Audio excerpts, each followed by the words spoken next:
Test. Okay, here we go. Hello everybody, welcome back to the Lion's Den, bringing you the Turn 7 review for Operation Devil's Brigade.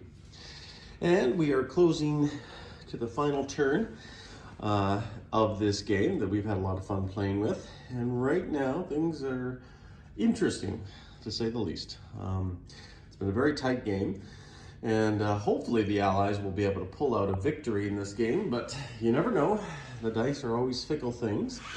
But I guess we can look and see what's going on here with a general overview. Well, down here, Australia is still free and proud. They built a few strap bombers this turn.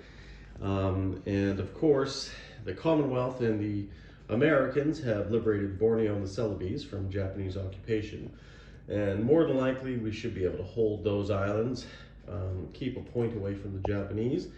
The Japanese, however, have occupied Singapore, Thailand, and the British have moved up into Burma here. So it's going to be really interesting what the Japanese do next turn, see what they can hold on to, or if they can take any new territory.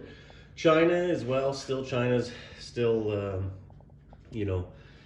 free, or a nuisance to the Japanese, put it that way.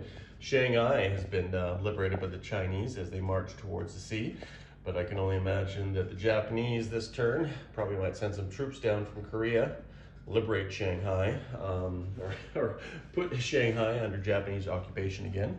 Up here in the north, there's a big old battle for Siberia with the Russians and the Japanese battling it out for that resource point in Siberia.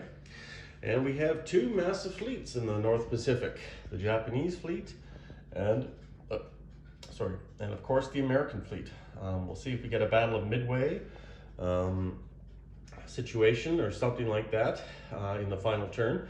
But I guess we're gonna let the Japanese see and do their first strike and see if they want to engage the Americans in an all-out duel, or if they're just gonna sit home and relax and drink some sake. Over here, the Americans do have some offensive punch. They have a few troops that they can land, and some artillery anywhere where the Japanese try to attack, if they attack any more American home islands. But of course, we'll have a response, as well as we'll also have a response in Midway too. Moving further east, in the Middle East, of all things, the British are still holding very strong in this sector, and I don't think they're going to be losing any territory anytime soon. The Germans are moving south from the Caucasus.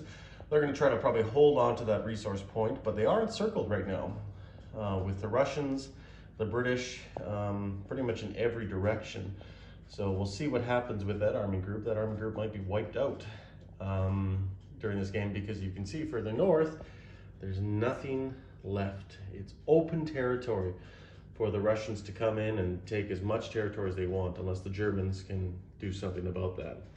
And of course, it's pretty bare back home, but we'll see what happens with this. Is that I don't think Paris is going to be liberated this game, but the Germans are obviously going to hold on to whatever they can. However, the Americans have occupied the Scandinavian countries in the north, and are also in Leningrad right now too, helping out the Russians defend that, or in Vyborg and Leningrad, I should say. In the Med itself, well, it is an Italian lake, an Italian and German lake. It's the last refuge for the Axis navies here in Europe, and we'll see what happens. Now we do own Gibraltar, so the Americans, the Canadians, the South Africans, the British, everybody, including the French, can start pouring in there next turn, providing the Germans don't take it back, but I don't think they have anything to take it back.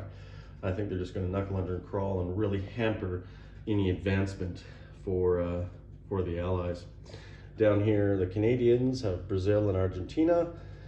As well, up in north, we have a few transports and some men ready to reinforce Gibraltar if the time arises. So yeah, all in all, it's been a pretty fun game. I really enjoyed it. Learned a little bit more about BBR, and it's simpler than obviously what you think it is. It's just the rules, especially when you're confused with other rules from other games.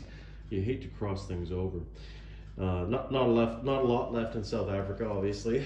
A lot of the resources have been pumped up closer to the theaters in the Mediterranean and indeed in Southeast Asia. So anyways, guys, this is just a short review of the end of the turn 7, and we're going to hit the final turn 8 in a bit here, and we're going to finish off and conclude this game. And hopefully you guys enjoyed this series once we finally get to that. But for now, like, comment, subscribe, and we will see you guys later. You guys all stay classy.